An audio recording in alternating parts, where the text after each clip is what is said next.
Discussion.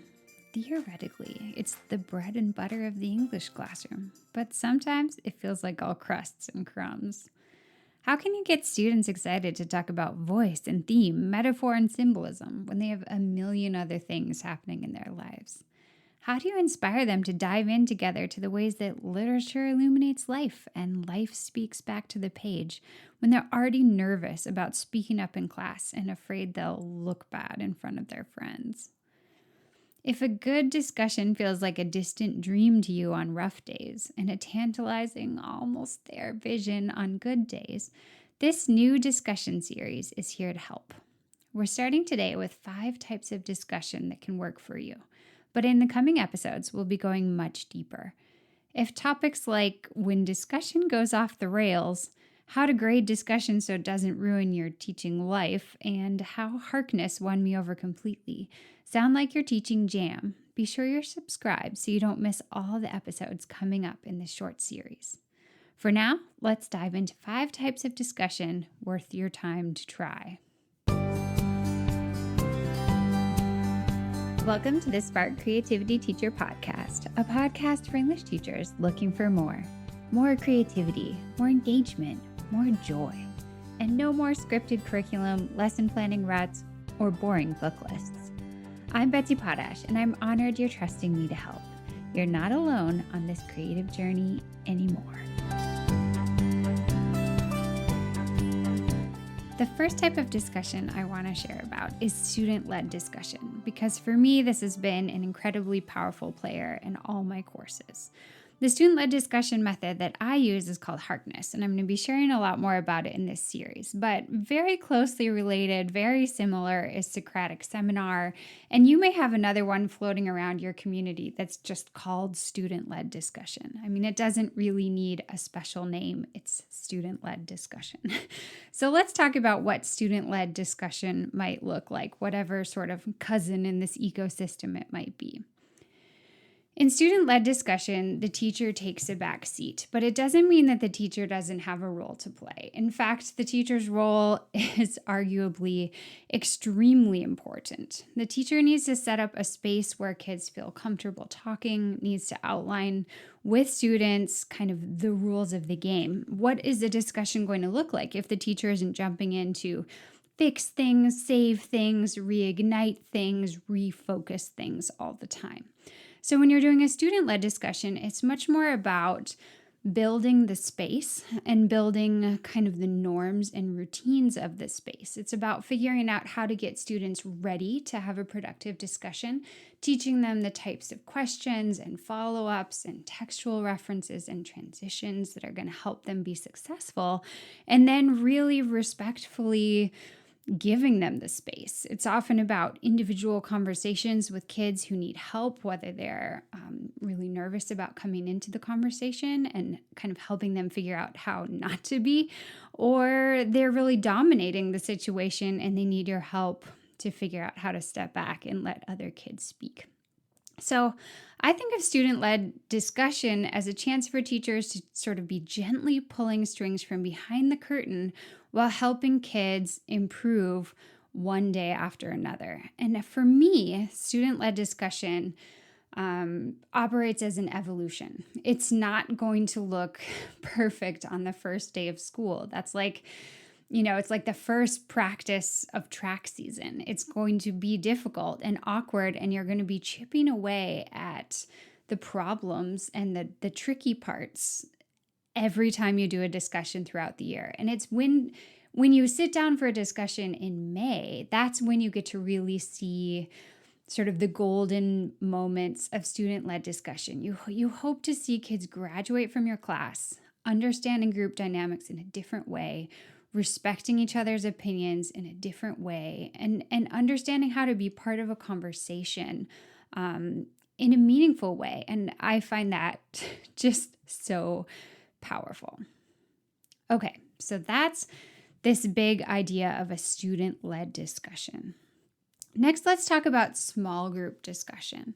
Small group discussion is a great way to take a little bit of the pressure off those big class conversations where everyone's talking at once.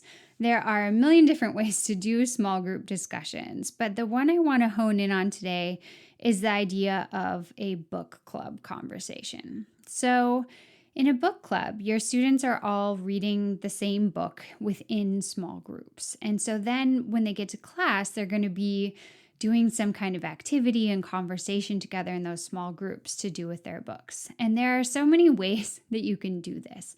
There's a very formalized way out there in the pedagogy world called literature circles. And for me, having done it, I found literature circles a bit stifling for older kids. It's a very formal scenario where every student has a role, whether it's like looking up vocabulary or writing down the most important quotations or being the leader of the conversation. And then when they get in their groups, they're sort of supposed to turn those roles into a conversation. And for me, I found that this was a lot of work. It was a lot of work for kids. It was a lot of work for me. It was a lot of like homework and paperwork that wasn't reading or deeper critical thinking. And so I didn't necessarily love that.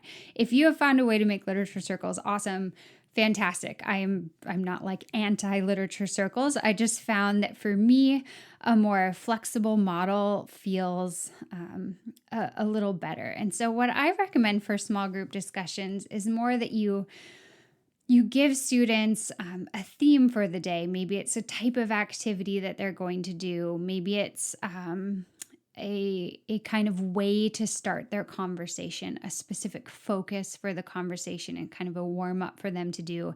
And then they go into a more free-form conversation. But the nice thing about small group discussion is that if you have a group of 3 or 4 or 5 kids, it takes some of that pressure off that they can feel in whole class discussion. So I definitely wanted to just bring that up as one of your 5 discussion toolkit options today.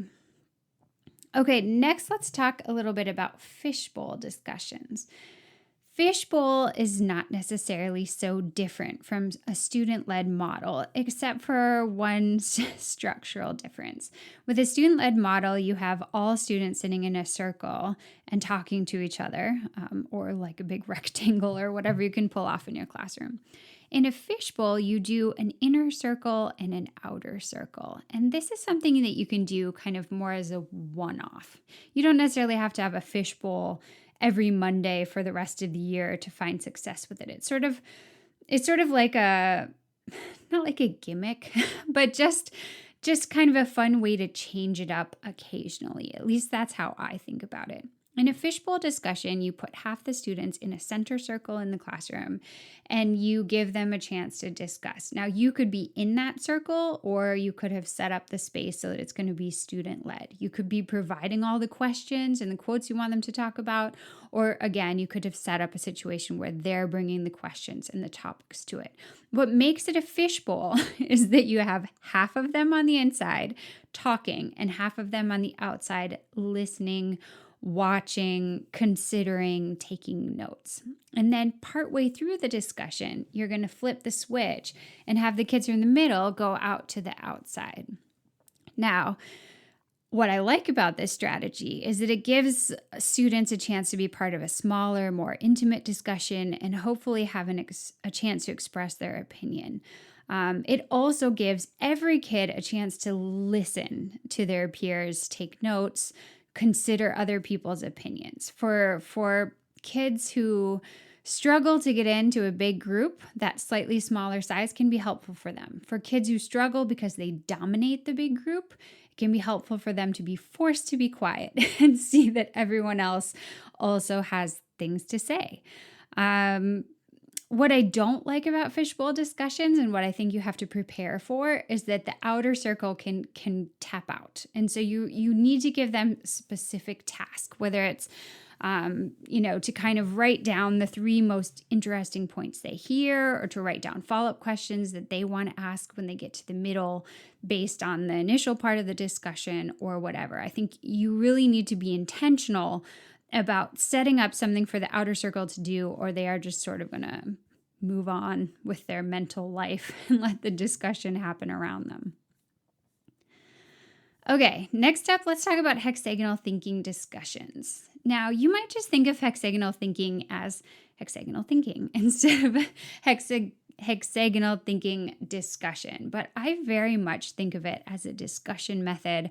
I think of it as a way to get kids talking, and in fact, a very successful way in many classes to get kids talking. This is something, again, that I see as a method that evolves over time. I do not recommend you do hexagonal thinking as like the assessment of your unit and that's it. I would be doing hexagonal thinking once every couple weeks because I think students are only going to become better at it and go deeper with their thinking and become more skilled with their group dynamics as they practice it over and over. Now, if you're like, Betsy, what are you talking about? Let me quickly review hexagonal thinking, but I'm also going to point you to the fact that there are a lot of resources around this on my website and in other podcast episodes. Hexagonal thinking is a unique way to get kids thinking about connections between characters, themes, things going on in the real world, elements of history, other books. You put all these different connectable parts onto hexagons, and you put students in small groups, and you ask them to connect those hexagons visually. Does this author connect to this character from another book, connect to this artistic movement, connect to this thing that just happened in the White House, etc., etc.? Or does that thing that just happened in the White House connect better in this visual map of connections way over here to the right where, it can connect to another character instead of to that theme or whatever? And students have a chance to really debate these connections, and because there's no right answer, it's very freeing. They could connect anything to anything. And so it's just a matter of making the argument. Why? Why would you connect that theme to that character? Why wouldn't you connect it to this character? Oh, you're going to connect it to both characters? Cool. Why aren't you connecting it to this current event, right? I mean, every student could have a completely different web of connections. And so if they're in a small group and they need to kind of debate it out, which connections are the most important, it leads to this really in-depth thinking and talking that can be a little more challenging to get at in a big whole class open-ended discussion. So it's another model. It's another inroad. If you find that your students are struggling in large whole class discussions or in fishbowl discussions, and you want to try something with a smaller community, something with a little bit of a visual element, hexagonal thinking can be a really great strategy to help your students start to find their voice. Okay, speaking of voice, the fifth one I want to talk about is silent discussion. I'm not sure if that transition really worked because silent discussion, I guess, is about giving kids voice without using their voice. Let's put it that way, then I think the transition works. Silent discussions are a wonderful option for helping every student participate in a discussion. I can still remember the first day I did this. We were trying to have a discussion and kids were just, I don't know if they were tired, if they, just had a really stressful week, if they all as one hadn't done the reading because, the music video awards were on or what, but it was just like the worst whole class discussion ever. And so I was like, stop. Everybody take out your notebook, like put one question you had about the reading at the top and then pass it to the left. When you get your question, write a response to it. And then I gave them like a minute and then I said, pass it again, read the question, read the response, add your response to the response. And we did that for like 5 or 10 minutes. And then we launched a discussion out loud based on that silent discussion. And so with silent discussion, you can do it either way. You can either just stick with a full writing discussion the entire time and have kids all have a chance to participate because everyone is writing and see what they're all thinking about the questions that they have. Or you can use it as a foundation for one of these other types of discussion, like a fishbowl or a small group discussion or a whole class student-led discussion. The silent discussion is very successful. In my life as a teacher and the lives of many teachers that I work with, I hear repeatedly that silent discussion is a very strong go-to to get everybody talking, to help everybody realize that more people have thoughts on these questions than they think, because, maybe Silent Jack over there just wrote half a page of incredibly insightful commentary on your question, and you realize that Silent Jack just doesn't feel like talking in class for whatever reason. It doesn't mean he doesn't have incredible thoughts. And by using a silent discussion, sometimes it can help everybody understand everybody else a little bit more. And maybe in the next student-led discussion, somebody is going to sort of make eye contact with Jack and be hoping that he's going to reveal his opinion, right? Because now that other student across the room is like, whoa, like I'm actually really curious about what Jack has to say about that. And so without,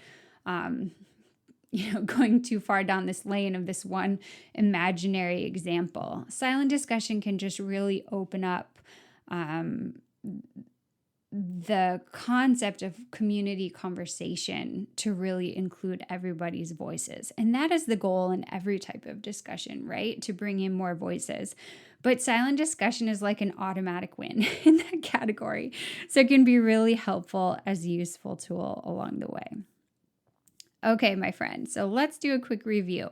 There is the student-led discussion. Most common forms there are Harkness and Socratic, but you may know of more. There are small group discussions. Again, most common form being like a book club or a literature circles discussion, although you can definitely do other things in small groups. Then there's the fishbowl discussion, where you have a group of students talking and a group of students observing from the fringes, and then they make the switch. There's hexagonal thinking discussion, one of my personal favorites for getting kids to talk about connections they might never have thought about otherwise. And finally, silent discussion, which is a fantastic strategy for just getting everybody invested, everybody involved without a whole heap of pressure. Okay, my friend, deeper dives are coming. Be sure to subscribe so you don't miss the next 5 episodes in this discussion series, which has been much requested. We'll be talking about what to do when students are scared to speak up, how to cope with discussion domination, ways to deal with the grading question, and a whole lot more. Until next time, take care of yourself and stay creative.